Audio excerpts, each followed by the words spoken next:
땅이여 여호와께 즐거운 찬송을 부를지어다. 기쁨으로 여호와를 섬기며 노래하면서 그의 앞에 나아갈지어다. 여호와가 우리 하나님이신 줄 너희는 알지어다. 그는 우리를 지으신 이요 우리는 그의 것이니 그의 백성이요 그의 기르시는 양이로다. 감사함으로 그의 문에 들어가며 찬송함으로 그의 궁정에 들어가서 그에게 감사하며 그의 이름을 송축할지어다. 여호와는 선하시니 그의 인자하심이 영원하고 그의 성실하심이 대대에 이르리로다. 예, 하나님 감사합니다. 오늘 함께 예배드리게 하심 감사드리고 주님 저희가 이렇게 예배 드릴 수 있음에 감사드립니다. 주님 이 예배를 통해서 저에게 하나님이 누구신지 당신의 아들 예수 그리스도를 통해서 우리에게 베푸신 은혜가 어떠한 것인지 우리 가운데 역사하신 성령님의 일하심을 보게 하여 주십시오. 주님 저희들의 마음을 활짝 열고 주의 음성을 듣기 원합니다. 말씀하여 주시옵소서.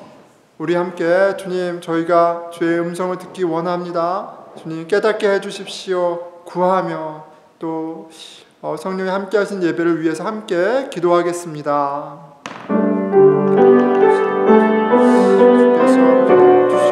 아버지 주님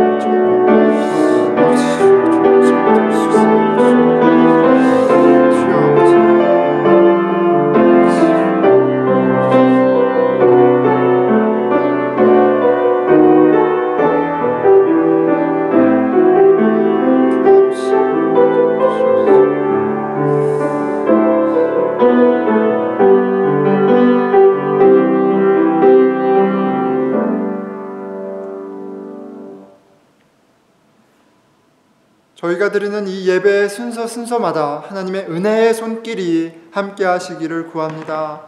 이 모든 말씀 우리 주 예수 그리스도 이름으로 기도드렸습니다. 아멘.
다 함께 사도신경으로 우리의 신앙을 고백하겠습니다.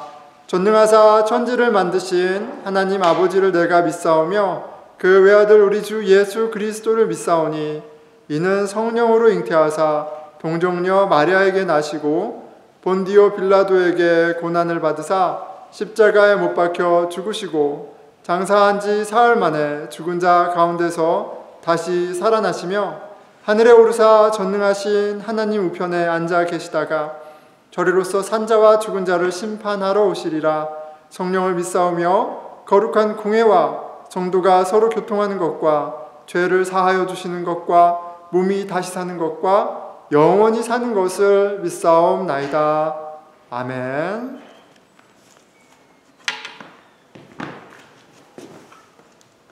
하나님, 우리를 예배의 자리로 불러주셔서 함께 예배할 수 있게 해주셔서 감사합니다. 죄인의 모습으로 나온 우리를 불쌍히 여겨주셔서 하나님을 예배할 수 있도록 깨끗하게 하여 주시고 오늘 예배 가운데 하나님만 홀로 높이기 원합니다. 하나님, 이번 주에도 살면서 우리 안에 두려움과 걱정을 우리의 힘으로 해결해 보려고 하고 사람을 의지하려고 했음을 고백합니다. 우리의 연약함을 하나님께서 잘 아시오니 우리가 의지할 분은 하나님 한 분이심을 기억하고 하나님께 나아올 수 있도록 도와주세요. 말씀 전하시는 이진태 목사님을 위해 기도합니다. 목사님에게 삶 속에서 넘치는 말씀의 은혜가 있게 해주시고 선포하시는 말씀의 능력을 더하여 주셔서 우리가 말씀을 깨닫고 말씀대로 살 수 있도록 도와주세요. 부천 늘푸른교회 공동체를 위해 기도합니다.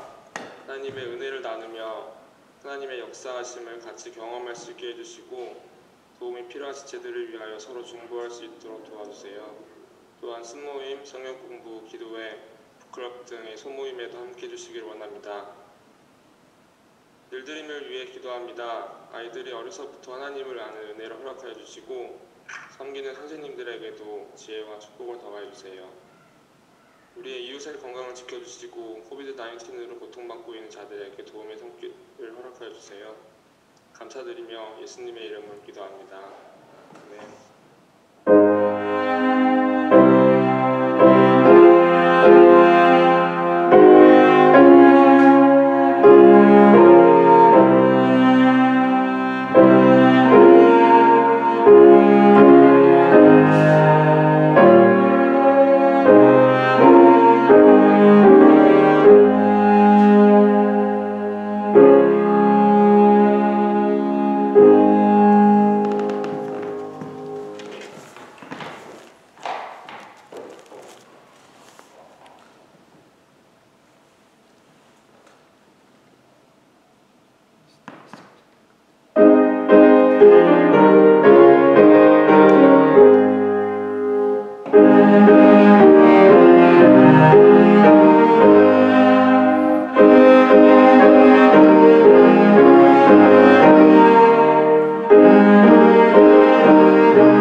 하나님 아버지, 저희로 당신의 것이 되게 하심에 감사드립니다. 주님, 저희들의 드리는 재물만이 아니라 저희들의 영혼과 저희 가정과 이 공동체 만물이 모든 것이 다 주의 것임을 고백합니다. 주님, 우리 마음의 생각과 입술의 고백과 삶의 결정들, 걸음걸음마다 주님, 우리의 인생이 우리의 것이 아니라 우리의 주인이 예수 그리스도이심이 드러나는 향기로운 제물이 되게 하여 주시옵소서. 주님, 주께서 저희에게 허락하신 재능과 재물이 있습니다. 쓰여지는 곳마다 하나님의 선하심이, 하나님의 아름다우심이, 하나님의 그 높으심이 드러나게 하여 주십시오. 이 모든 말씀 살아계신 우리 주 예수 그리스도 이름으로 기도드렸습니다. 아멘.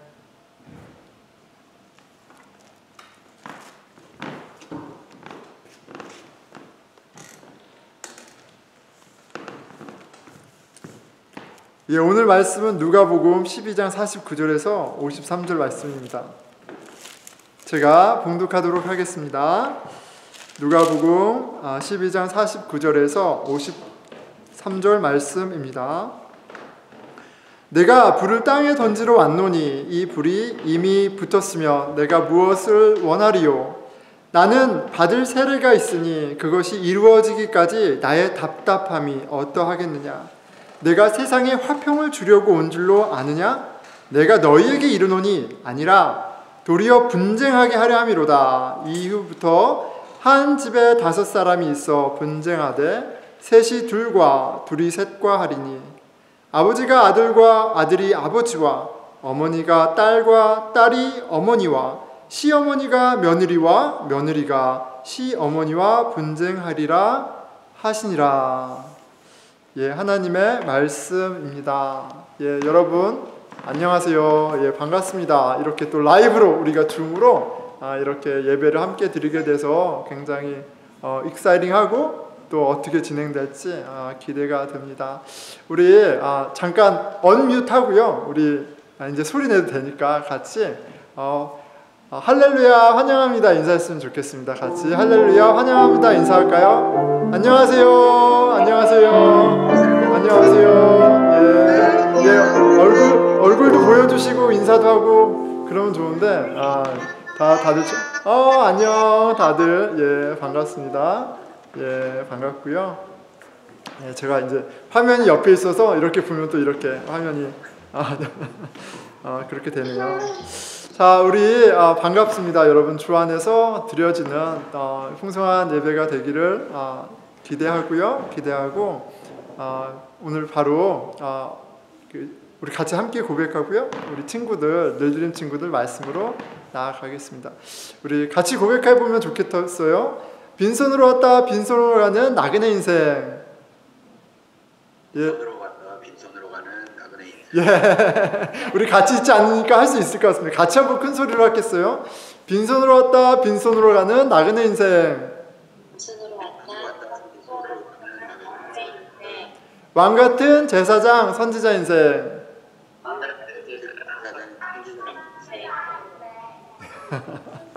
아낌없이 주고 아낌없이 사랑하고 주 예수와 함께 살자.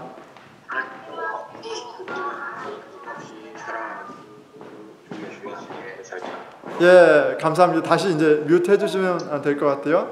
다시 뮤트 해주시고요. 우리 근데 친구들은 언뮤트하고 같이 하면 좋을 것 같아요. 자, 우리 늘드림 친구 여러분 안녕하세요. 목사님이 이름을 부를 때 큰 소리로 언뮤트하고 네 하고 부르면 좋을 것 같습니다. 자, 우리 시원아, 네. 영원아, 네. 예, 현배야, 현우야, 수연아, 한나야, 한이야, 한솔아, 예, 우리 명진이도, 명진아, 한결이 했는데. 자, 우리 친구들 다 이렇게 모여서 너무 반갑습니다. 잘 왔어요. 자, 이제 목사님이 말씀을 전하도록 할게요. 여러분, 우리 이렇게 걱정이 있죠. 걱정. 우리 걱정이야. 이런 걱정이 있죠. 우리 한번 따라해 볼까요? 우리 한번 목사님처럼 걱정이 한번 해보면 좋겠어요. 걱정이야. 걱정이야. 예. 너무 잘했습니다. 자, 사람들이 누구나 우리 친구들도 걱정이 있죠. 걱정이 있어요. 근데 예수님이 제자들에게 뭐라고 하시냐면, 얘들아 걱정하지 마 이렇게 말씀하세요. 걱정하지 마. 무엇을 먹을까? 무엇을 입을까? 걱정하지 마. 걱정하지 않아도 돼. 이렇게 말씀하세요. 그러면서 이런 이야기를 해주시는 거예요. 얘들아, 저 하늘을 나는 새들을 봐. 그 새들이 일하지도 않고 쌓아놓지도 않고 막 그렇게 하지 않아도, 그렇게 염려하면서 일하지 않아도 잘 지내잖아. 저 밖에 있는 아름다운 꽃들을 봐. 저 꽃들이 예쁜 옷을 입으려고 일하고 옷을 만들고 그렇게 입는 게 아니잖아. 꽃들은 꽃으로 예쁘잖아. 하나님이 이 새들도 먹이시고 꽃들도 이렇게 아름답게 지으셨어, 만드셨어. 그렇게 사랑하셔. 그런데 새도 꽃도 강아지도 개구리도 이 세상의 모든 것도 다 돌보시는데 하나님이 너희들을 돌보지 않으시겠어? 그러니까 염려하지 마. 이렇게 제자들한테 말씀하셨어요. 이렇게 만물을 돌보시는 하나님이 너희들을 더 아끼셔. 더 소중하게 여겨. 그러니까 꼭 기억해. 그리고 염려하지 마. 이렇게 말씀하세요. 왜냐하면 성경에서 보니까 친구들, 하나님이 우리를 어떻게 지으셨죠? 아는 사람. 하나님이 우리를 어떻게 지었는지 아는 사람. 한번 말해봐요. 예. 하나님이 우리를 흙으로 지으셨는데, 그런데 우리를 또 당신의 생기로 지으셨어요. 그래서 성경은 하나님께서 우리를 당신의 형상대로 형상을 따라 지으셨대요. 무엇을 얘기해 주는 거냐면, 꽃도 중요하고 새도 중요하고 다 생물들이 중요하지만 사람을 으뜸으로 가장 존귀하게 지으셨어요. 그러니까 새도 돌보시고 꽃도 돌보시는 하나님이 우리들을 돌보시는 게 너무너무 당연한 거겠죠. 자, 우리 친구들 항상 하나님이 우리를 돌보신다는 것을 기억하면 좋겠어요. 그런데 제자들은 그렇지 못했나 봐요. 그래서 예수님이 제자들한테 이 믿음이 적은 자들아 이렇게 얘기하세요. 하나님이 얼마나 좋은 분인데, 하나님이 얼마나 이렇게 잘 돌보고 계신데 왜 그걸 몰라? 믿음이 적은 자들아 이렇게 얘기하세요. 우리 친구들도 염려되고 고민되고 이렇게 걱정될 때 기억했으면 좋겠어요. 하나님이 돌보신다, 하나님이 사랑하신다라는 사실을 꼭 기억하고 염려보다는 예수님께 기도하는 저와 여러분이 되면 좋겠습니다. 그리고 어떻게 하면 예수님이 기뻐하시는 삶을, 하나님 사랑, 이웃 사랑, 엄마 사랑, 아빠 사랑, 동생 사랑, 친구 사랑 할 수 있을까 같이 고민하고 또 지혜를 구하고 사랑하는 친구들 됐으면 좋겠습니다. 자, 우리 같이 기도해요. 목사님 기도할게요. 예, 하나님, 우리가 염려하고 걱정할 때가 많습니다. 어떻게 이런 일을 해야지, 어떻게 먹을 걸 구하지, 어떻게 살아가지. 그런데 그 염려 전에 우리를 당신의 형상대로 귀하게 창조하시고 낳으시고 그리고 끝까지 돌보시는 그 좋은 하나님을 기억할 수 있도록 도와주세요. 염려가 아니라 기도를, 근심이 아니라 주의 선하심을 기대하는 우리 친구들 될 수 있도록 성령님 함께하여 주시옵소서. 이 모든 말씀 살아계신 우리 주 예수 그리스도 이름으로 기도드렸습니다. 아멘. 네, 우리 친구들 이제 늘들이 같이 공과 공부하고 또 더 깊이 풍성하게 하나님 알아가는 시간 갖도록 하세요. 네, 빠이. 자, 우리 어른 설교로 바로 넘어가겠습니다. 자, 우리 복음이 주는 기쁨을 누리는 사람들, 예, 누가복음 설교 시리즈가 이렇게 타이틀이 있어요. 복음이 주는 기쁨을 누리는 사람들, 예, 좋은 소식, 기쁜 소식이에요. 그래서 그 기쁜 소식이 나의 소식이 될 때 기쁨 생생하게 느끼게 되는 거예요. 자, 오늘 말씀에 키워드가 두 가지가 있습니다. 두 가지. 하나는 분쟁, 또 하나는 분열이에요. 분쟁과 분열, 나눔입니다. 좋은 소식, 복음하고요, 또 기쁨, 이 두 단어와 분쟁과 분열은 어울리지 않죠. 예, 어울리지 않습니다. 어울리는 단어가 아니죠. 그렇잖아요. 우리가 친한 사이가 있었어. 뭐 룸메이트라고 친하고 뭐 이렇게 가족끼리 친하고 막 그랬는데 어느 날 어떤 이유 때문에 싸우게 됐다고 생각을 해보세요. 예, 그 기쁘지 않죠. 예, 기쁘지 않습니다. 마음이 힘듭니다. 무겁습니다. 이게 보통 사람들의 마음이에요. 예, 분쟁과 이런 분열은 영영 이게 반가운 것이 아니에요. 그래서 보통 사람은 분쟁을 피합니다. 분쟁을 피하죠. 분쟁을 피하고 가능하면 다투지 않으려고 그래요. 왜요? 이거 굉장히 소모적이고 지치기도 하고 깊은 상황은 아니니까 그래요. 그래서 많이들 좀 생각이 다르고 좀 불편하고 해도 분쟁까지 가지는 않아요. 자, 그런데 여러분 어떠세요? 여러분들이 경험한 그 분쟁, 분열이 있다면 한번 생각해 보세요. 그러면 전혀 분쟁과 분열의 그 경험이 막 쓰면 썼지 막 달콤하진 않을 거예요. 저는 이렇게 분쟁하면 이렇게 떠오르는 게 저희 아버지하고 이렇게 항상 부딪히더라고요. 아들하고 이렇게 아버지하고 그렇게 부딪히나 봐요. 저는 그랬던 것 같은데, 제가 고2 때 아버지하고 크게 언쟁이 높아졌던 추억이, 아주 지금은 아름다운 추억입니다. 추억이 있습니다. 한 번은 아버지가 TV를 보시는데 이제 사람들이, 젊은 친구들이 막 데모를 하는 거죠. 데모를 막 했어요. 그러니까 아버지가 그 화면에 나온 데모 하는 사람들을 두고 저 삐삐삐삐삐삐삐 이렇게 말씀을 하셨어요. 되게 안 좋게 얘기를 하셨고, 제가 그거를 듣고 있다가 제가 제 생각이 있는 거죠. 아니, 저 사람들은 정당한 이유로 정의로운 이유로 저기에서 저렇게 참 애쓰는 건데, 희생하는 건데 우리 아버지는 왜 저렇게 생각하시지? 라고 생각만 하고 넘어가야 되는데 너무 이제 저도 이제 10살, 14살, 15이니까 10대에 그런 어떤 뜨거움, 불 같은 것이 있어서 그것을 이제 그냥 보아 넘기지 못하고 아버지에게 말대꾸를 하는 거죠. 아빠, 따다다다다 이렇게 얘기를 이제 아빠한테 얘기를 하고, 이제 아버지가 이제 화가 나셨었어요. 그래서 아버지가 격렬하게 이제 논쟁을 하고, 아버지가 급기야 분쟁 가운데 분열이 일어나. 너 지금 나가! 이렇게.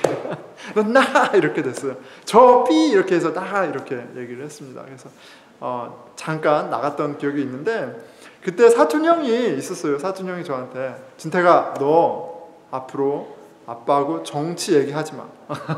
아빠한테 그렇게 대들지도 말고 하지 말라. 이렇게 굉장히 엄하게 저한테 얘기했던 게 기억이 납니다. 자, 그런데 이렇게 그렇죠. 설만 되면 추석 가족들이 모여서 막 화기애애하다가 갑자기 정치 얘기를 시작을 하면 분쟁이 시작이 되죠. 분쟁이 시작되고 분열이 일어납니다. 그럼 우리가 보게 되죠. 여당과 야당, 미국은 또 민주당과 공화당, 이렇게 해서 분열이 일어납니다. 정치 이야기만 하면 사람들이 막 이게 불타오르기 시작해요. 불타오르면서 뜨겁습니다. 뜨거워지죠. 점잖은 분들이 갑자기 서로를 막 물어뜯기 시작하고 인신공격을 하고 막 서로를 막 악마처럼 대하고 모질이처럼 대하고 막 이런 일들이 있습니다. 그렇게 이제 사람이 그 신념, 이게 무서운 거예요. 내가 옳다라고 여기는 것, 이게 굉장히 무서운 겁니다. 그 생각의 차이가 부딪힐 때 큰 분쟁이 일어나고요.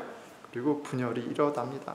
그래서 저는 뭐 아버지와의 그 레슨도 있고 좀 경험이 있잖아요. 그래서 저는 이제 사람들이 정치 얘기를 여기서도 가끔 하는데, 저는 제 스탠스는 굉장히 명확합니다. 이렇게 데모크레 민주당 분들이 모여 있는 곳에 가면 저는 민주당 편에 씁니다. 민주당 편에 쓰고, 저 리퍼블리칸 공화당 분들이 계신 곳에는 저는 공화당 편에 씁니다. 그래서 이렇게 최대한 분쟁을 일으키지 않아요. 분쟁을 일으키지 않아요. 골치 아프고 피곤해요. 피곤해요. 저한테 뭐 떨어지는 거 하나도 없고 괜히 사람 마음만 상하잖아요. 그래서 저는 가능하면 이렇게 어떤 정치적인 것으로 이렇게 논쟁하지 않습니다. 마치 자나깨나 불조심하듯이 정치 얘기할 때는 조심합니다. 여러분들은 어떠세요? 뭐 꼭 정치 얘기가 아니어도 내가 생각하는 신념, 옳다고 생각하는 것이 있는데 그것과 반대되는 생각을 가진 사람들하고 만났을 때 실은 분쟁이 일어나죠. 분열이 일어납니다. 그런 것들을 우리가 경험하게 돼요. 하지만 내 신념이 명확하지만 평상시에는 우리가 굳이 나는 이런 생각을 해, 너는 어떤 생각을 해? 막 이렇게 막 얘기하면서 싸우러 다니진 않죠. 그렇게 싸우러 다니진 않아요. 막 분쟁을 일으키려고 막 다니진 않아요. 왜요? 피곤한 일이에요. 피곤한 일. 그만큼 피곤하고 그만큼 이제 어떤 손해 보는 것들이 반드시 생기죠. 그래서 웬만하면 생각이 달라도 좀 불편해도 그냥 못 본 척하고 좋은 게 좋은 걸로 지나가는 게 뭐 사는 거 아닙니까? 자, 그런데 오늘 본문에 근데 오늘 본문에 우리 예수님이, 그렇죠? 우리 예수님이 화평과 평화와, 그렇죠? 사랑의 아이콘 우리 예수님이 작심하신 것처럼 굉장히 험한 말씀을 하십니다. 12장 51절이에요. 내가 세상에 화평을 주려고 온 줄로 아느냐? 내가 너희에게 이르노니 아니라 도리어 분쟁하게 하려 함이라. 이렇게 얘기하세요. 내가 온 목적은 화평이 아니야. 나는 분쟁하게 하려 왔어. 나는 싸움 붙이려고 온 거야. 이렇게 얘기하세요. 예수님 좀 평소의 모습과 다르죠. 여러분 좀 당황스럽지 않나요? 왜 예수님이 또 분쟁을 일으키시기 원한다고 하시지? 화평이 아니라고 하시지? 저만이 아닐 거예요. 왜냐하면 예수님은 다른 말씀을 더 많이 하시는 것 같거든요. 평화에 대해서 더 많이 얘기하시는 것 같아요. 일치에 대해서 더 많이 얘기하시는 것 같아요. 그렇다면 오늘 이 말씀하고는 상충 부딪히잖아요. 마태복음 5장 9절에 보면 예수님이 복 있는 사람들, 하나님의 사람들, 의로운 사람들에 관해서 이렇게 쭉 설명하시는 말씀이 있어요. 팔복으로 굉장히 유명하죠. 그 구절 중에 이런 말씀이 있습니다. 화평하게 하는 자는 복이 있나니 그들이 하나님의 아들이라 일컬음을 받을 것이며. 내가 목사라는 타이틀, 장로라는 타이틀, 교회 10년차, 20년차, 모태신앙, 신학교 어디 나오고, 박사, 신학 박사고, 내가 선교사고, 이런 것으로 하나님의 자녀, 그리스도인이라는 것이 증거되는 것이 아니라 뭐라고 얘기하세요? 화평케 하는 자, 그런 역할, 그런 캐릭터, 이게 바로 하나님 자녀의 증거라고 얘기하세요. 아니 그럼 화평이 메인이네. 그런데 여기서 뭐라고 얘기하세요? 분열이야 이렇게 얘기하시다니. 이 두 가지 달라 보이는 말씀, 이 상충을 여러분들은 어떻게 이해하고 소화하고 계신가요? 자, 예수님이 주시는 화평은요, 예수님이 주시는 화평은 여러분 잘 이해해야 됩니다. 분쟁을 통한 화평이에요. 분쟁을 통한 화평이고요. 예수님이 당신 안에서 이루시는 하나됨은 분열이라는 과정을 통한 하나됨입니다. 그러니까 신앙의 세계에서, 그리스도인 신앙의 생활에서 분열과 분쟁이라는 프로세스 없이 화평과 하나됨을 얘기하는 건 그냥 종교라는 명분하에 이렇게 그냥 덮고 가는 거랑 비슷한 거예요. 덮고 가는 거랑 비슷한 거예요. 세상에서 그 불편함을 피하기 위해서, 그 소모되는 그 에너지를 피하기 위해서 좋은 게 좋은 거야 이렇게 덮어가는 거랑 어쩌면 별 차이가 없을 수도 있어요. 평화라는 그 명막사에서 그 명목으로 말이죠. 신앙의 이름으로 말이죠. 거듭 말씀드리지만 하나님이 주시는 평화는 분열을 통한 평화고요. 하나님이 말씀하시는 주 안에서의 일치는 나눔을 통한, 나눔이라는 과정을 겪어온 하나됨이에요. 그러니까 우리 신앙생활을 하면서 그 여정 가운데 분쟁과 분열은 당연한 겁니다. 그런 일이 있으면 너무 놀라지 마세요. 너무 불편해하지 마세요. 피할 일도 감출 일도 아닙니다. 오히려 내가 제대로 가고 있구나라는 증거일 수 있어요. 그리고 우리가 더 기도해야 할, 우리가 더 하나님의 은혜를 구하고 하나님의 지혜를 구할 이 동기가 되는 좋은 재료가 될 수 있습니다. 자, 오늘 말씀을 통해 복음의 기쁨을 누리는 사람들이 겪을 수밖에 없는 분쟁과 분열, 그것이 무엇인지 깨닫는 은혜가 있기를 축원합니다. 오늘 본문을 보기 위해서는 이 본문이 어디에 놓여 있는지, 어떤 컨텍스트 안에 있는지 보는 게 되게 중요해요. 이거를 딱 떼서 놓고 보면 난해하기도 하고요. 또 해석을 한다고 해도 무리가 있습니다. 컨텍스트를 알아야지, 컨텍스트를 이해하지, 이런 맥락에서 이렇게 얘기하시는구나를 알아야지 잘 이해할 수 있어요. 자, 오늘 본문은 누가복음 11장과 13장 안에 있는 12장 안에 있는 본문이죠. 근데 누가복음 11장과 13장은 어떤 내용이냐면 예수님의 티칭이에요. 가르침이세요. 예수님의 가르침입니다. 띠임이 있어요. 하나님 나라라는 주제가 있습니다. 하나님 나라에 대해서 설명하고 있는 가운데 오늘 본문이 있는 거예요. 자, 11장 1절이 이렇게 시작됩니다. 예수께서 한 곳에서 기도하시고 마치심에 제자 중 하나가 여짜오되 주여 요한이 자기 제자들에게 기도를 가르친 것과 같이 우리에게도 가르쳐 주옵소서. 시작은 그런 거죠. 제자들이 주님 저희들에게도 기도를 가르쳐 주세요. 우리가 무엇을 구해야 할지 가르쳐 주세요. 이렇게 물어보는 거예요. 그래서 예수님의 가르침이 시작이 됩니다. 그래서 11장 전반부에는 그 기도의 내용, 어떤 내용으로 기도해야 되는지, 그리고 기도의 자세, 어떤 마음으로 기도해야 되는지 설명하세요. 그런데 이것이 11장, 13장 전체의 주제를 또 보여주시는 말씀이 되기도 합니다. 기도의 내용이 어떤 주제의 가르침인지를 잘 보여주거든요. 기도의 내용은 우리가 너무나도 잘 아는 주님의 기도예요. 주님의 기도. 2절입니다. 예수께서 이르시되 너희는 기도할 때 이렇게 기도하라.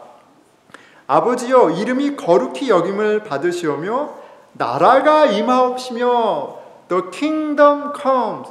이게 실은 기도의 내용이에요. 주님의 기도가 내용들이 있죠.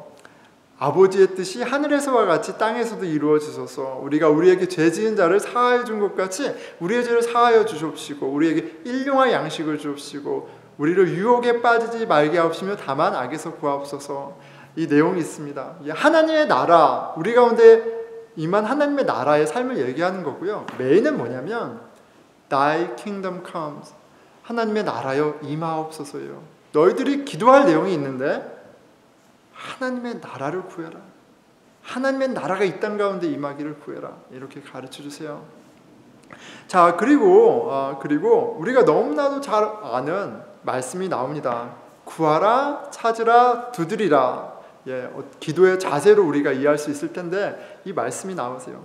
내가 또 너희에게 이르노니 구하라 그러면 너희에게 주실 것이요 찾으라 그러면 찾아낼 것이요 문을 두드리라 그러면 너희에게 열릴 것이니 구하는 이마다 받을 것이요 찾는 이는 찾아낼 것이요 두드리는 이에게는 열릴 것이니라. 자, 하나님이 응답하시는 기도의 자세는 간절합니다. 구하고 찾고 두드리고 매달리고 이런 간절한 기도를 들으신다. 간절히 기도해라. 우리 적용하잖아요. 그래서 간절히 기도하잖아요. 그런데 우리에게 간절히 구해야 할 대상이 무엇인지 이 기도의 자세 전에 기도의 내용 가운데 말씀하셨어요. 무슨 말이냐면 구하고 찾고 두드려야 할 대상이 이미 정해져 있습니다. 나라가 임하시오며 하나님의 나라예요. 하나님의 나라예요. 하나님 나라의 임재를 위해 기도하는 것이고요. 그리고 간절히 기도하라고 이렇게 말씀하고 계신 거예요. 그리고 그 하나님의 나라는 성령님을 통해 임하신다는 것을 이 기도의 자세를 설명하시는 마지막 절을 통해서 확인시켜 주십니다. 너희가 악할지라도 좋은 것을 자식에게 줄 줄 알거든 하물며 너희 하늘 아버지께서 구하는 자에게 성령을 주시지 않겠느냐 말씀하세요. 자, 성령을 구하라. 성령 충만을 입으라. 간절히 성령을 구해서 성령 충만을 입으라. 그런데 이것은 우리가 기도의 내용과 따로 놓고 보면 내가 지혜가 부족해. 그러니까 막 간절히 구해서 성령으로 지혜를 얻어서 시험을 패스하고 안 되던 일을 하고 능력을 얻고 그것이 아니고요. 하나님의 나라예요. 하나님의 나라. 내 지식과 나의 열심과 나의 지혜로 이룰 수 없는 그 하나님의 나라. 그 하나님의 나라가 성령님과 함께 오신다고, 성령님을 통해서 우리가 경험할 수 있게 된다고 말씀하시는 거예요. 11장과 13장 하나님의 나라에 관한 그런 설명을 하고 계십니다. 자, 한 가지만 더 설명을 하겠습니다. 이 성령님과 하나님의 나라에 대해서는 우리가 이 누가복음을 통해서 좀 더 구체적으로 알 수 있어요. 왜냐하면 누가복음은 독립된 한 책이 아니라 신약에 보면 사도행전으로 이어지죠. 예수 그리스도가 마리아에게 임한 성령님을 통해서 오신 것처럼 초대교회는 제자들에게 임한 불처럼 임한 성령님을 통해서 이제 교회가 태어납니다. 그리고 교회가 시작이 돼요. 하나님의 나라가 예수 그리스도를 통해서 이 땅 가운데 임하고 또 예수님이 죽고 부활하심을 통해서 보내신 성령님을 통해서 그 하나님의 나라가 이 땅 가운데 주의 공동체를 통해서 시작되는 것을, 진행되는 것을 성경은 보여주고 있어요. 자, 하나님 나라, 또 성령님의 일하심, 이걸 잘 기억하시고요. 이게 하나님의 나라를 이해하는 데 굉장히 중요합니다. 자, 11장과 13장은 하나님의 나라에 대해서 이제 얘기하고 계시고요. 그 가운데 말씀을 보면 오늘 본문 들어가기 전에 말씀을 보면 이 하나님 나라 말씀을 가르쳐 주시는데 여기에도 굉장히 불편한 사람들이 있습니다. 하나님 나라 백성답게 하나님의 왕되심을 인정하지 않고 살아가는 외식하는 자 바리새인들에 대해서 예수님이 질타하시죠. 화 있을전저 심판에 대해서 엄중하게 경고를 하세요. 경고를 하시고 바리새인들은 offend 되죠. 왜 우리한테 이거 좀 너무하십니다. 우리에게 수치심을 주십니다. 그렇게 좀 강도를 낮추시기를 요구하는데 예수님이 더 막 몰아붙이시죠. 하나님의 나라 얘기하시는데 그 평강의 나라 하나님 나라 얘기하시는데 이 누가복음에서는 마치 싸움하러 오신 분 같아요. 싸움을 일으키러 오신 분처럼 톤이 그렇죠. 그렇습니다. 그래서 구체적으로 이렇게 불편하게 하는 괴롭히는 사람이 있는데 그게 외식하는 바리새인들 그리고 탐심이 많은 부자들에 대해서 이제 질타를 하세요. 근데 부자에 대한 이야기를 한번 볼까요? 12장 16절인데요. 16절로부터 이어집니다. 또 비유로 그들에게 말하여 이르시되 한 부자가 그 밭에 소출이 풍성하매 심중에 생각하여 이르되 내가 곡식을 쌓아둘 곳이 없으니 어찌할까 하고 또 이르되 내가 이렇게 하리라 내 곡간은 헐고 더 크게 짓고 내 모든 곡식과 물건을 거기 쌓아두리라. 또 내가 내 영혼에게 이르되 영혼아 여러 해 쓸 물건을 많이 쌓아두었으니 평안히 쉬고 먹고 마시고 즐거워하라. 뭐 잘못하는 거 하나도 없는 것 같아요. 근데 20절에 예수님이 이렇게 얘기하십니다. 하나님은 이르시되 어리석은 자여 오늘 밤에 내 영혼을 도로 찾으리니 그러면 내 준비한 것이 누구의 것이 되겠느냐 하셨으니 자기를 위하여 재물을 쌓아두고 하나님에 대하여 부여하지 못한 자가 이와 같으니라 라고 얘기하세요. 자, 29절 30절이에요. 31절 너희는 무엇을 먹을까 무엇을 마실까 하여 구하지 말고 근심하지도 말라. 이 모든 것은 세상 백성들이 구하는 것이라.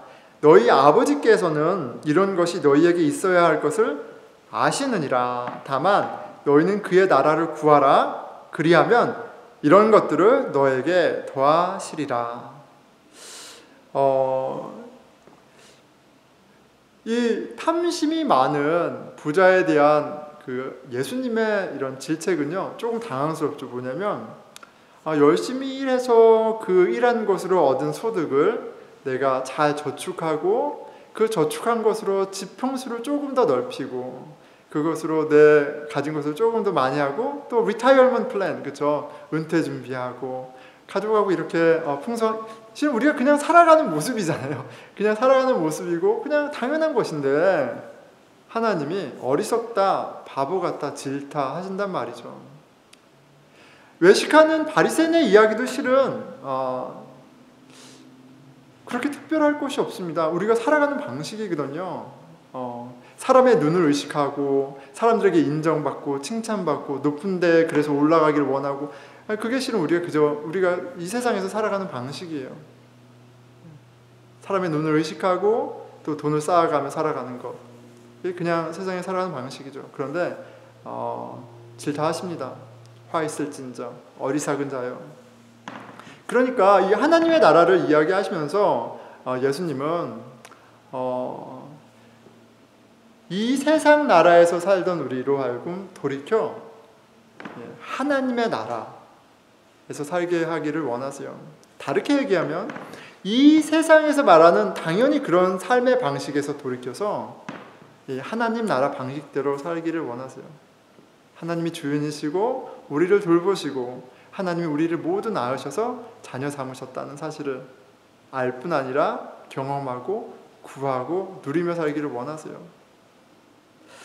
생활 방식을 돌이킬 것을 명령하십니다. 자, 그런데 이 하나님 나라의 삶을 여러분 우리가 알지만 어떠세요? 살아갑니까? 여러분들은 돈이 안 중요하세요? 저는 돈이 중요합니다. 돈 좀 더 있었으면 좋겠어요. 하나님이 새보다 또 들불보다 나를 귀하게 여기고 나를 돌보시는 걸 알아도, 그래서 내가 하나님의 자녀로 영광된 걸 알아도 세상 방식 그대로 이렇게 살아가는 저 자신을 봅니다. 그런데 굉장히 중요한 게 있어요. 하나님도 그 사실을 너무나 잘 아세요. 그래서 성령님 얘기를, 또 성령님의 역할을 가르쳐 주시는 거예요. 세상에 매여 세상 방식대로 살 수밖에 없는 우리 연약한 우리를 성령님이 오셔서 휙 이렇게 건져내시는 거예요. 하나님 정말 돌보시는구나, 하나님이 우리의 만족이 되시는구나, 하나님이 우리를 이렇게 귀하게 여기시는구나를 머리로만이 아니라 마음으로 뜨겁게 느끼게 하셔서 살아가게 하세요. 성령님이 오셔야 하나님의 나라를 넉넉하게 이 땅 가운데 살아갈 수 있습니다. 자, 이런 맥락에서 오늘 본문을 보겠습니다. 49절이죠. 내가 불을 땅에 던지러 왔노니 이 불이 이미 붙었으면 내가 무엇을 원하리요? 이렇게 얘기하세요. 내가 불을 던지러 왔어. 예수님이 말씀하시는 예수님의 사명입니다. 나는 이 땅에 불을 확 불을 지르러 왔어. 그런데 불이 안 났어. 아직 안 났어. 이렇게 얘기하시는 거예요. 불이 막 활활 타오르면 너무 좋겠는데 아직 불이 안 났어. 불을 아직 제대로 던지지 못했어. 이렇게 얘기하세요. 자, 그 불이 무엇이었든지 간에 불이 구체적으로 이렇게 일으키는 일이 있다는 걸 51절을 통해 알 수 있습니다. 내가 세상에 화평을 주려고 온 줄로 아느냐? 내가 너희에게 이르노니 아니라 도리어 분쟁하게 하려 함이라. 이 불로 말미암아 분쟁하게 하는 게 이제 하나님 예수님의 미션이다, 이렇게 얘기하십니다. 이게 도대체 무슨 말인가요? 되게 당황스럽고 잘 이해가 안 될 수 있죠. 자, 그런데 예수님이 던지러 오셨다는 그 불이 무엇인지를 좀 가늠할 수 있는 그 힌트가 50절에 있습니다. 50절에 이렇게 얘기하세요. 나는 받을 세례가 있으니 그것이 이루어지기까지 나의 답답함이 어떠하겠느냐. 불을 던지러 왔다, 이렇게 분쟁하게 왔다. 그런데 갑자기 또 세례 얘기를 하세요. 세례를 안 받아서 답답하다. 이게 되게 다 난해하잖아요. 그런데 이게 다 이어져 있습니다. 자, 세례는 죽음과 새로운 생명을 의미하죠. 탄생을 의미합니다. 그래서 우리가 세례 받을 때 물에 들어가서 완전히 죽고 나와서 다시 사는 세레모니를 했죠. 물 이렇게 뿌리는 것도 이렇게 침례하는 것을 대신하는 겁니다. 죽음, 다시 살아남을 세례가 이야기해요. 그래서 우리가 그리스도인이 되어서 세례를 받을 때 그 의미가 무엇이에요? 나는 이제 세상 나라 사람이 아니라 이제 하나님 나라 사람이 되었다. 나는 이제 세상의 생활 방식대로 사는 사람이 아니라 나는 하나님 나라 예수 그리스도의 도를 따르는 사람이 되었다. 이런 걸 선언하는 거죠. 이게 물세례입니다. 근데 예수님도 받아야 될 세례가 있다고 얘기하세요. 어떤 세례인가요? 예수님이 죽으시고 다시 사는 사건, 그걸 위해 오셨잖아요. 지금 이 세례는 예수님의 십자가를 말씀하시는 거예요. 예수님이 십자가에 못 박혀 죽으시고 돌아가셔야 되는 거죠. 근데 아직 그 세례를 못 받으셨어. 그래서 답답하다 얘기하세요. 그런데 그 죽음의 십자가의 고난의 길, 그 고통을 생각하시면서 인간적으로 괴로워하시는 표현일 수도 있고요. 그리고 또 한편은 개역개정에서 번역한 것처럼 정말 아직 세례를 못 받아서 아직 죽으심과 부활의 사건을 이루지 못하셔서 답답한 것일 수도 있어요. 왜 답답하신 거예요? 이 답답함이 바로 불을 던지러 왔는데 아직 던지지 못한 것하고 연결이 되어 있습니다. 왜요? 예수님이 죽고 부활하셔서 하신 일이 있거든요. 성령을 보내신 일이에요. 성령을 약속하신 성령을 이 땅 가운데 보내주셨고 그 성령의 불이 임하여서 예수 그리스도의 제자가 이제 교회로 태어납니다. 사도행전 2장 2절에서 4절입니다. 후련히 하늘로부터 급하고 강한 바람 같은 소리가 있어 그들이 앉은 온 집에 가득히 하며 마치 불이 혀처럼 갈라지는 것들이 보여 각 사람 위에 하나씩 임하여 있더니 그들이 다 성령의 충만함을 받고 성령이 말하게 하심을 따라 다른 언어들로 말하기를 시작하니라. 제자들 마음에 성령의 불이 떨어졌습니다. 떨어지고요. 예루살렘이 소동하기 시작해요. 예수 그리스도의 죽으심, 부활을 경험했지만 리더가 없었잖아요. 그래서 이제 제자들이 벌벌 떨면서 숨어 지냈었는데 하나님의 나라가 임하자, 능력이 임하자 이제 이 땅에 다른 나라를 선포합니다. 이 땅은 가짜야. 이 땅은 소망이 없어. 진짜 구원, 진짜 나라가 있어. 하나님의 나라를 이제 선포하기 시작합니다. 이게 어떤 모습이에요? 분쟁과 분열이 시작이 되는 거예요. 분쟁과 분열이 시작이 되는 겁니다. 진리는요, 비진리와 갈등합니다. 진리가 드러나면요, 비진리와 싸우게 되어 있어요. 진리와 비진리가 충돌할 때 분열과 분쟁이 필연적으로 나타납니다. 여러분, 세상 착하고 세상 점잖은 사람들이 정치 얘기만 하면 피꺼솥이 되는, 피가 거꾸로 쏟잖아요. 그리고 서로 인신공격을 하고 서로를 마치 모질이 내지는 사탄처럼 매도합니다. 왜냐하면 나는 선하고 너는 악이라고 생각하기 때문이에요. 나는 참이고 너는 wrong이라고, 거짓이라고 생각하기 때문에 분쟁하고 분열합니다. 여러분, 그런데 진리이신 예수 그리스도 하나님의 나라에 빗대어 보면 민주당도 공화당도 비진리죠. 공산주의도 민주주의도 다 비진리예요. 근데 비진리끼리도 붙으면 난리 나거든요. 그런데 진리가 임했을 때 분쟁과 분리가 안 일어날 수 있겠어요? 당연히 일어나죠. 당연히 일어납니다. 참 신앙인에게 진리로 말미암은 분쟁과 분리는 당연한 거예요. 자, 이 치열함을 52절과 53절로 설명하십니다.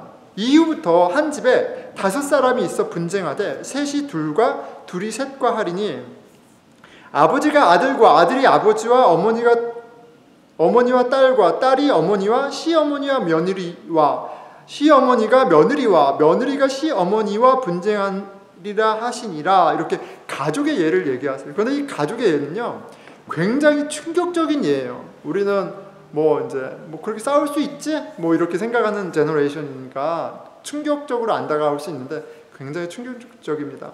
가족이라는 의미가 그만큼 달라요. 자, 우리는 어떤 시대를 살고 있습니까? self-fulfillment, 자아실현의 시대를 살고 있어요. 나의 정체성, 나의 가치를 어떻게 확인합니까? 나의 자아를 실현할 때, 성취할 때, 내 프로페션, 내가 더 전문가, 사회에서 인정받는 어떤 그 프로페셔널이 될 때, 그때 내가 이제 의미가 있고 가치가 있는 존재죠. 그게 내 진짜 true identity가 되는 거죠. 근데 예전에는 그렇지 않았어요. 예전에는 아이덴티티, 나의 가치, 영광을 어디에서 찾았냐면 내가 어떤 가문이냐, 어떤 패밀리 멤버냐가 중요했습니다. 그렇기 때문에 가족은요, 가족의 이슈는, 가족의 명예는 죽고 사는 문제예요. 가족의 명예, 영광을 위해서 내가 죽을 수도 있어요. 죽일 수도 있어요. 그만큼 가족은 굉장히 무거운 의미가 있습니다. 지금은 어때요? 내 자존심 건드리면 우리가 막 불처럼 화내잖아요. 내가 중요하니까. 그런데 아이가 아니라 위의 시대예요. 패밀리는 그렇게 중요합니다. 그런데 지금 어디에 지금 분쟁과 분열이 일어나고 있어요? 복음으로 말미암아 가족 안에 아버지와 아들이, 어머니와 딸이, 시어머니와 며느리가 분쟁이나, 이거는 있을 수 없는 일입니다. 그런데 그런 일이 일어나고 있어요. 진리이신 성령님이 임하시면 정체성, 내가 가치 있다고 여겼던, 내가 나의 정체성을 찾던, 가치를 찾던 것들이 다 와장창 깨져 버립니다. 의미를 잃어버립니다. 부서져 버립니다. 세상에서 성공하고 인정받고 돈 많이 벌어 부자가 되는 것이 당연하잖아요. 무엇을 하든 가족의 명예와 영광 위에 사는 것이 당연했어요. 그런데 복음은 그렇지 않다라고 얘기합니다. 그런데 하나님의 나라 진리가 들어와서 먹고 마시고 사람들에게 인정받고 돈 버는 것보다 더 중요한 것이 있다고 얘기하는 거예요. 오직 하나님의 나라가 이 땅 가운데 이루어지는 것만이 그것이 가장 중요한 것이다 라고 얘기하는 것이에요. 그런데 한번 여러분 생각해 보세요. 사람들에게 돈보다 중요한 게 있어. 너의 프로페션보다, 너의 전문 분야보다 더 중요한 게 있어 라고 이야기를 하기 시작하면 사람들이 조롱하기 시작합니다. 아직 철이 덜 들었네. 아직 배부르구나. 이렇게 조롱하기 시작합니다. 진리를 모르면 그럴 수 있어요. 진리를 알지 못하면 충분히 그렇게 할 수 있습니다. 그래서 세상으로부터 조롱을 받고요. 세상의 멸시를 받는 게 그런 일들이 일어납니다. 성령님이 안 계시면요. 콧방귀도 끼지 않습니다. 분쟁과 분리, 전쟁이 절대 일어나지 않습니다. 말이 아예 안 되는 소리가 되죠. 하지만 성령님이 오시면 나의 정체성이 되던 가족, 나의 경력 이런 것들이 다 와장창 깨집니다. 와장창 깨져요. 깨지고 있나요? 그 깨지는 경험을 하고 화평으로 하나됨으로 그 하나님의 나라를 누리고 계신가요? 예수님이 본을 보여주세요. 한 번은 예수님의 어머니와 형제 누이가 예수님을 찾아왔습니다. 8장 20절이에요. 어떤 이가 알리되 당신의 어머니와 동생들이 당신을 보려고 밖에 서 있나이다. 21절 예수께서 대답하여 이르시되 내 어머니와 내 동생들은 곧 하나님의 말씀을 듣고 행하는 이 사람들이라 하시니라. 이거 굉장히 충격적인 말씀입니다. 가족을 버린 거죠. 가족과 분리가 된 겁니다. 예수님 참 냉정하시죠. 가족과 갈라섰어요. 누가 가족이라고 얘기하세요? 하나님의 뜻을 행하는 자가 내 형제요, 누이요, 어머니다 라고 말씀하십니다. 예, 하나님의 나라는요, 이 세상 나라도 잘 살고 그리고 하나님 나라도 살고 양다리 걸치는 게 아니에요. 세상과 절연히 관계를 끊고 새로운 가족이 되는 거예요. 예, 살벌하죠. 예, 분쟁과 분열을 통해서 이루어지는 나라입니다. 성령님이 우리 마음 가운데 임하셔서 옛집을 허무시고 그렇게 다 태우셔야지 시작되는 나라이기도 해요. 내가 예전에 나의 정체성을 삼던 것들, 없으면 죽을 것들을 성령님이 오셔서 태우셔서 새로 시작하는 것이 바로 하나님의 나라입니다. 진짜 안전하고 평안한 복된 새집을 지으시는 일이 신앙의 가정이에요. 예수님이 주시는 화평은 분쟁을 통한 화평입니다. 예수님이 당신 안에 이루시는 하나됨은 분열이라는 과정을 통해 주시는 하나됨이에요. 복음으로 인한 분쟁과 분열은 당연한 거예요. 하지만 여러분 항상 기억하십시오. 이 과정을 통해서만 궁극적인 평안과 하나됨, 참 기쁨을 누리게 하신다는 사실을 꼭 기억하시고요. 그런데 이 분쟁과 분열 가운데 예수님이 하신 방법을 우리가 좀 주목해서 봐야 됩니다. 우리는 생각이 다르고 그래서 붙으면 두 가지 중에 하나죠. 내가 논리로 아니면 힘으로 나이로 밟든지 내리누르든지 아니면 상대가 나를 그렇게 하든지 그런 방법으로 분쟁하고 싸웁니다. 그런데 예수님은 십자가에서 죽으심으로 그 분쟁을 해결하셨어요. 명백하게 내가 잘못됐고 우리가 죄인인데 예수님이 나의 죄, 나의 잘못을 대신하셔서 십자가의 죽으심으로 하나님과 우리를 화평하게 하시고 당신 안에 우리를 화평하게 하셨어요. 그렇게 하나님의 나라를 이 땅 가운데 우리 마음 가운데 이루셨습니다. 요한복음에는 기가 막힌 가족 이야기가 하나 소개됩니다. 십자가 아래에 벌어진 일이에요. 예수 그리스도가 십자가에서 지금 못 박혀 계세요. 못 박혀서 피를 흘리고 계세요. 근데 그 아래에 생모인 마리아와 그가 사랑하는 제자 요한이 그 십자가 아래에 있습니다.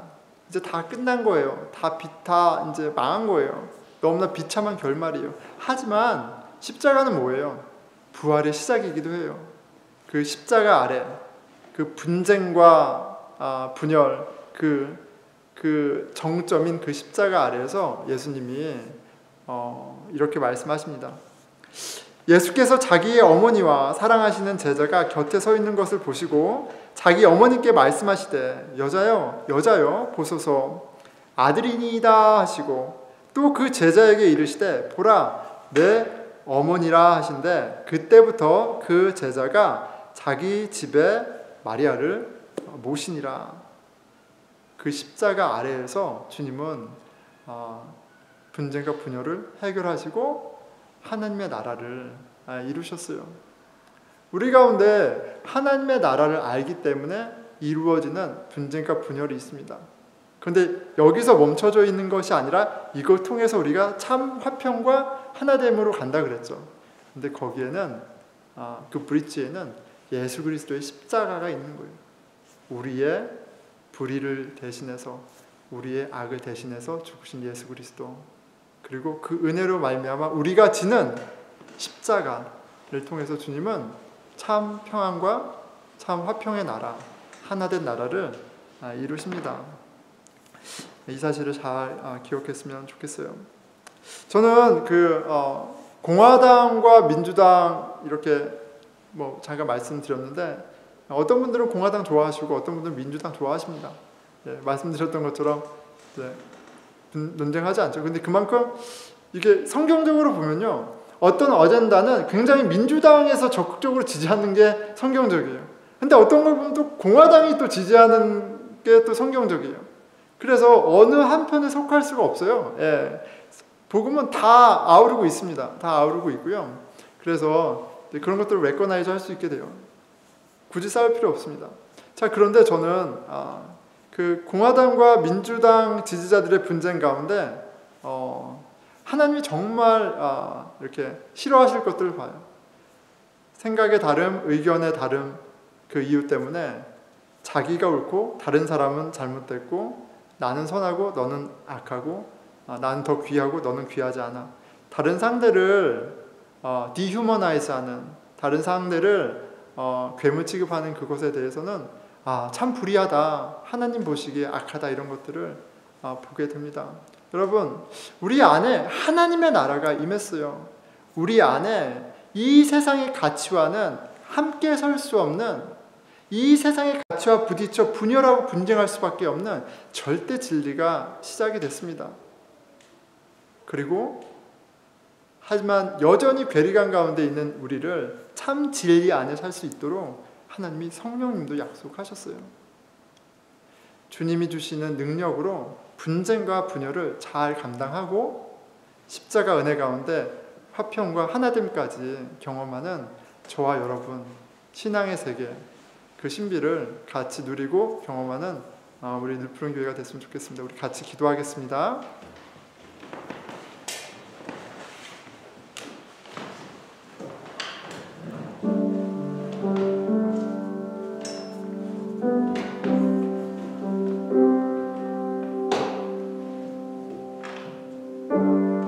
우리 안에 새 일을 시작하신 하나님, 우리 가운데 하나님의 나라를 시작하신 예수님 기억하기 원합니다. 하나님의 나라, 그 의를 구하고 하나님이 원하시는 그 정의의 삶이 무엇인지 고민하게 해주시고 주님 살아갈 수 있도록 도와주십시오.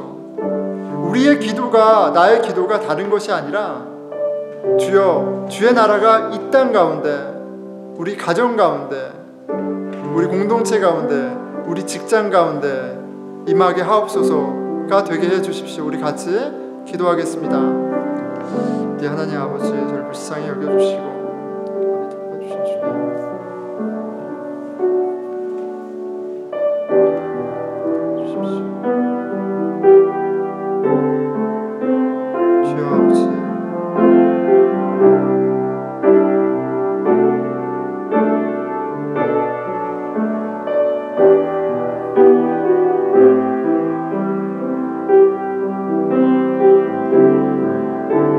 하나님 아버지, 주님, 우리가 복음 안에 있기에 불편한 것이 있고 때로는 분쟁하게 되고 분리되는 일이 있다면 낙심하고 절망하기보다는 오히려 우리를 하나 되게 하게 하시고 온전하게 하시는 성령님을 구하게 해주시고 성령님이 우리 가운데 이루실 것을 기대하게 해주십시오. 우리 공동체가 주님 주의 은혜로 복음에 합당한 분쟁과 분열이 있게 해주시고, 그런 우리를 하나 되게 하시는 십자가 은혜, 또 성령의 은혜를, 능력을 경험할 수 있도록 도와주십시오. 우리 같이 공동체를 위해서 기도하겠습니다. 예, 하나님 아버지, 저희 가운데 아버지 왕이 되어 주십시오. 성령님, 구하고 찾고 두드리는 자마다 성령님, 당신을 통해 이루시는 하나님을 보게, 하나님의 나라를 보게 하심을 기대합니다. 이 공동체, 우리 공동체 가운데 온전히 왕이 되어 주시고 주여 역사하여 주시옵소서. 주여 하나님 아버지,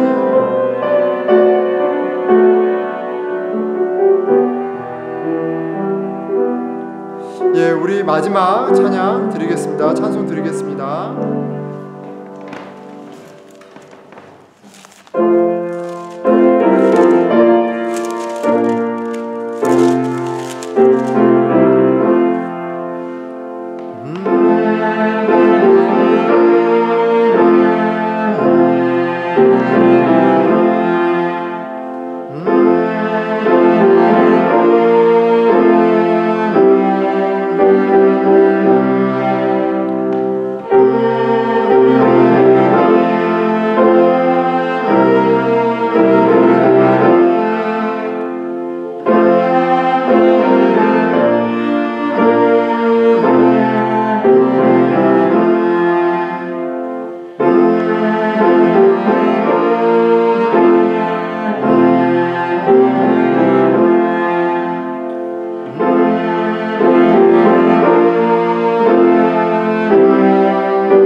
이제는 우리 주 예수 그리스도의 은혜와 하나님의 사랑과 성령의 함께 하심이 주의 은혜로 말미암아 공동체를 이룬 보스턴 늘푸른 교회 형제 자매들과 이제로부터 영원히 함께 하시기를 축원하나이다.